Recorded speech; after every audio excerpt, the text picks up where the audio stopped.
we were coming from Turkey.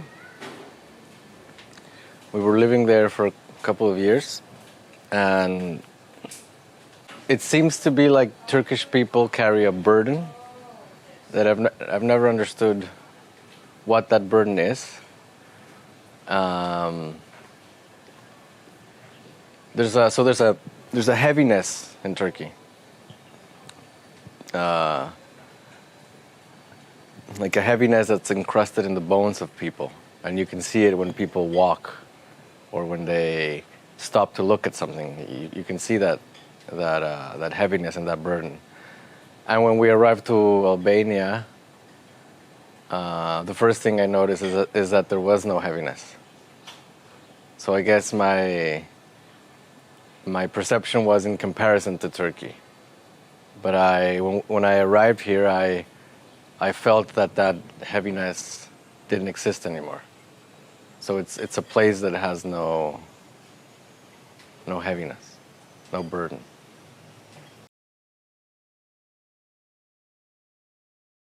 We don't have a home to go to, so we're not traveling. There's no moment where this trip will end and then we will head back home, no? So it's as if we don't travel, we just move places, no? We move to a place, we stay there for 2 or 3 years, and then we move to the next. We arrive to a new place, there's a certain roughness, there's a rawness, there's even like a violence to enter into a new space with different rules and different logics and different ways of being. And as time progresses, things start to become kinder, and we begin to create intimate relationships with people, and life becomes soft and beautiful, and that's when we decide to leave. This idea of having so much love for a place and having such intimate connections with people, and the idea to abandon all that and to start again. That to me is fundamental, because in doing so, I can reinvent myself. We mostly understand memory as something horizontal. I like to think of these events or as memory as something vertical, as something that punctures like the fabric of reality, but in just one moment, no? Without any need for that moment to be necessarily remembered or for that moment to exist in time. And I think as I grow old, and I think as we all grow old, we lose the memory. And I think that's a beautiful thing, because it's as if I don't have to carry the past with me. I don't have to dwell, or my memory doesn't travel to the past to think, oh, how beautiful those times were, or oh, how beautiful that encounter is. I just want to puncture time. I moved to all these places with my family, and for the children, they've been doing that their whole life, so that's normal for them. No, that's all they know. The idea of going to a place, staying there 2 or 3 years, and then abandoning it. But to me, what gives me joy and what seems to bring some sort of beauty is the idea of us 5 being a part of each other, almost at all times. I mean, I am firstly a father to them, but I am also a human being to them, no? I'm also a friend to them. And I enjoy these small human beings, and I want them to be a part of my life, but truly part of my life. So, for example, whenever I travel, not whenever we move, but we move to a place and then I travel, I usually bring one or two of my children with me, because I want to take them places. I want them to see things. I want to interact with them as I would interact with a friend. I want them to be part of life as human beings, not as children. So I guess in a way, I treat them with a lot of love, or I hope I do, and with a lot of gentleness. But I perhaps don't treat them like children. I treat them like a human encountering another human. So I think intrinsic in love, intrinsic in the act of love, there's the act of vertir. Like if you have a bucket of water and you throw it. When you love, it's not that you take. No, I love you. It's not I love this life. It's not I love this life. No, it's like it comes from within, and it's expelled to the outside. No, I guess what's interesting about the act of loving, or perhaps the act of being intimate with one another or with other human beings, is that whenever we have an encounter with anyone, especially if it's an aggressive or violent encounter, that is an intimate encounter.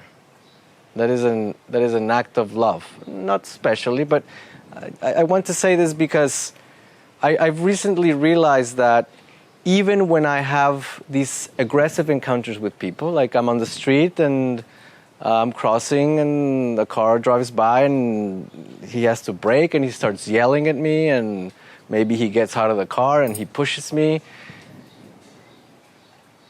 That is a very intimate act. No? It's two human beings lost in space that find each other and they collapse, man. They find each other and they crash. They clash with each other. I mean, if that's not intimacy, I don't know what intimacy is, man. No. So I have become to realize that even those encounters, if perceived correctly, can be full of love and can be full of intimacy. I think that if one perceives life as a constant act of expelling this love, you will only have intimate encounters. In its true extent, one would argue that hating, it's exactly the same as loving. No? If you are to hate to the extreme, and if someone is to hate, if someone is to love to the extreme, there's certain similarities to both. No? So extreme hating and extreme loving, if they come together at one point. But here is where it comes. Here's where this idea becomes interesting, I think. If hating is the same as loving, then one would always choose loving, because it's more enjoyable. It's more delightful. No? It's more. It lifts you up where the other one lifts you down. No? Even though at the end up and down are exactly the same thing. But if true love and true hate are the same thing, and one can understand that, one can perceive that, one will always choose love. Always, man. The same way that the moon wanes and goes from full moon to no moon. The moon also approaches the earth and goes far from it. And that takes around a month, 28 days. No? So it's like it's going around, but it's like getting close, getting far, getting close, getting far. And there was this study that they made recently where they started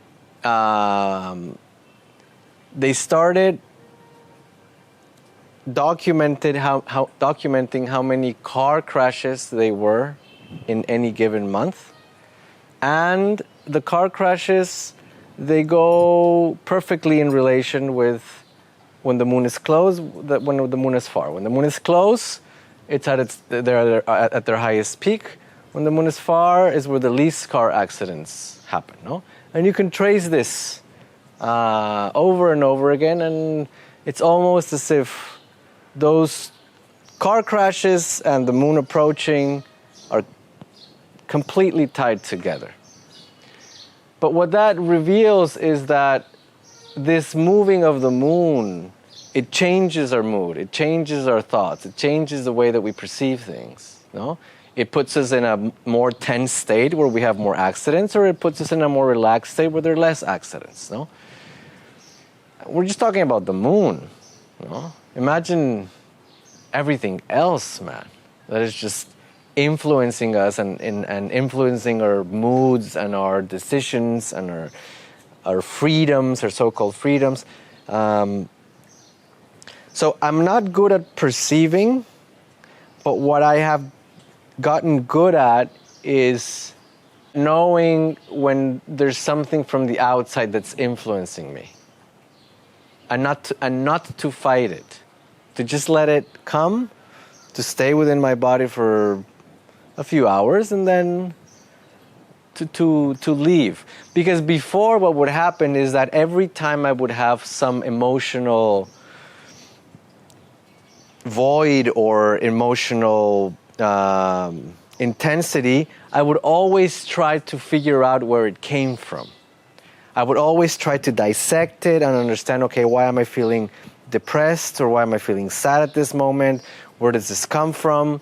I would always try to do that. I don't do that anymore, man. I feel sad, I feel depressed, and I'm just like, I invite it in. I realize that sometimes it has nothing to do with me. You know, we're living and interacting with a huge place that's like pushing us and pulling us and blowing on us and throwing water at us, and just to realize that these moods, even when I'm happy, when I'm extremely joyful, I don't try to understand why I'm joyful. I just become joyful. When I'm depressed, I just become depressed, man. I don't fight it. I don't try to intellectualize it. I don't try to understand it. I just surrender to it. And usually what happens when I surrender to it is that it passes quickly, or sometimes it doesn't pass quickly, but I don't suffer it. I don't suffer the depressions anymore. I don't suffer when the joy leaves. I just leave all the windows open. No? All the doors open for things to come and go. The biggest flaw of religion is that God can only be understood from within. God cannot be understood as something that is outside of you. If one is to experience God, there's people who don't want to experience God, and that's okay. But if one is to experience God, one has to go deep within oneself and find his own version of God. So that's the problem with religion. Religion has a fixed God, no? And the thing is that whenever you have a God outside, or whenever you have a fixed God that's outside, that is not God. That cannot be God. There's this Chinese man who invented a thing called Buddhist Zen. And he had this extraordinary phrase, man. I hate phrases. I despise phrases, but this one is worth mentioning. He would tell his students, he would say, if you find Buddha in the road, kill him. And it's the idea that whenever you see or you think you see a manifestation of God outside, that is not God. God can only be understood deep within one's own darkness. I think to be a heretic means to... I mean, I used to define myself as that. I don't think I define myself as that anymore. But a heretic is...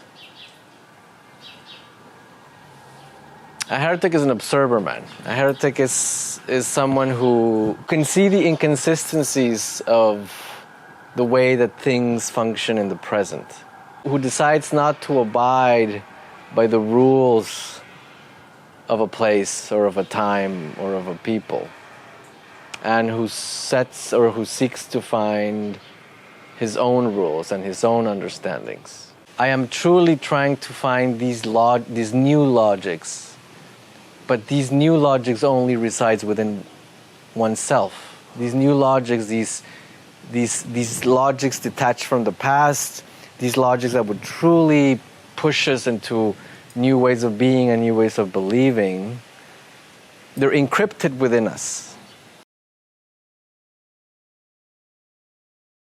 I am not very interested in the history and in the past, perhaps in the same way that most people are interested in the history or in the past. What I am interested in terms of the past has to do with being able to access some sort of useful tool that people used to do in the past. Because I think that when we think about history, when we think about the past, for some strange reason that I still haven't begun to understand, it's like we're only taking from the past what's dead, what's unimportant, what's full of vacancy and void, what's completely unuseful to our everyday lives. We're not taking from the past the essence of things, the things that we can put into practice in the next hour. But that's what I'm interested in when I revise the past, is in finding these tools that have nothing to do with intellectualizing. They have nothing to do with a belief system. They have to do with something very practical, no?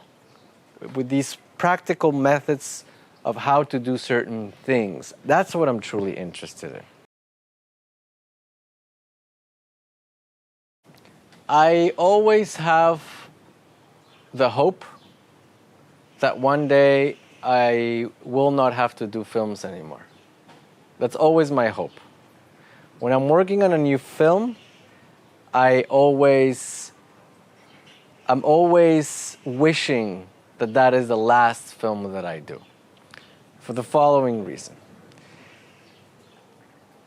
I think that the manifestation of art comes from a lack. It comes from not something that fills up a space, but something that's empty. So whenever we pursue something artistic, it's either because we don't find enough justice in the world and we want to make it more just, or we don't see enough beauty in the world and we want to make it more beautiful. We cannot perceive enough complexity and interesting facets that the reality has to offer us, so we make art to make it more complex, or we feel that life is not vibrant enough and we need to create, we need to blow vibrancy into life. Whatever the reasons one does art, it usually has to do with life is not enough, or life lacks something, and we're here with a gift to present to life, saying to life doesn't have enough colors, here I come and I offer you a new color, the color that you're missing. But the thing is that life is not missing any colors. No? life is not missing or lacking complexity. Life is not lacking justice. Life is not lacking beauty. Life has everything within itself. So the reason I always hope for this to be my last film is because I still feel that life is lacking and that I'm giving life that. No? And I want to arrive to a place where I can just sit somewhere and I can see all the justice and all the complexity and all the beauty that life already has. And then if I'm able to sit here and perceive that, and if I'm able to walk and serve myself a glass of water, and in that act find true beauty and true poetry and true purpose in doing that, then I won't have a need to make films. And then I won't have the need to make art because life will already have everything there. And it's not that it doesn't have it now. It's that I cannot perceive it in its entirety now. But if I am able to perceive it in its entirety, I will realize that walking from here to the kitchen to get the water is exactly the same as making a film. With those steps that I take, I will find beauty in that. I will find purpose in that. I will find the wholeness in that. And then I won't need to make films.